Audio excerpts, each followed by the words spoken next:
be on a Saturday morning, but there is an event.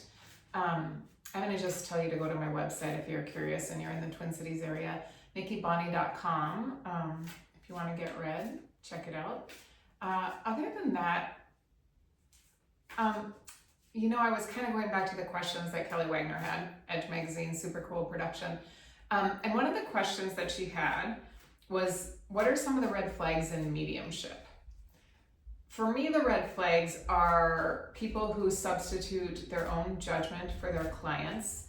And to be honest, sometimes I have a hard time with this because, you can't hit with every client, right? I mean, it's just not possible. There are going to be some situations where you just feel like you weren't helpful or you weren't connecting with them. And sometimes I feel like it's the client doesn't really know what's going on with them. And I have to be really careful of that because, again, I can't substitute my judgment for theirs. I think other ethical red flags are people who purport to have the way. There is no single way. You get into really dangerous territory that way, right? So what I would hope for people, and this is what I try to do, is, don't get into a position where you're worshiping other people. Experience a lot of people, take what you like and develop your own sort of frame of reference. So again, no one has the answer. None of us has the answer. We all have our own feelings and way of discerning different experiences, and hang on to that.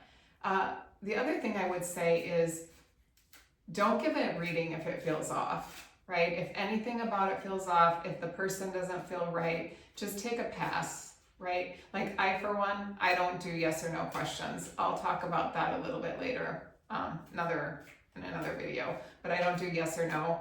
I'm not a psychic. I don't know things that are going to happen in the future and whatever. That's just not my deal. Okay. So let's see what's in store for me today, or what I need to take into consideration, at the event at Lake Harriet Spiritual Center. The thing about cards that's kind of interesting to me is that my clients pick the cards, or if it's a remote session, I pick the cards trying to tune into their energetics. And so often with cards, I'm just telling you what you know anyway, and what you do with the information you already knew. Maybe you're just seeking affirmation, is really up to you, not up to me, not something I can help you with. But sometimes it's sort of interesting in that way, right? Like I'm not always coming up with new things. I'm just reiterating things that you know with your own intuition. All right, so I like to pull a card. I have the Ace of Cups. So for me, cups are emotion, water, things that flow.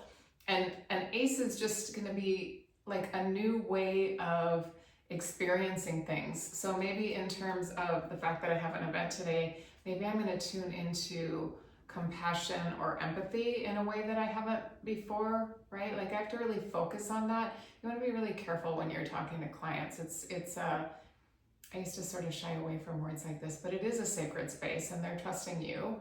And so you need to find a way to connect with them on an intellectual, emotional, and intuitive level. So that's what I'm going to take with me for the rest of the day. I hope you enjoy yours. Bye. Get read.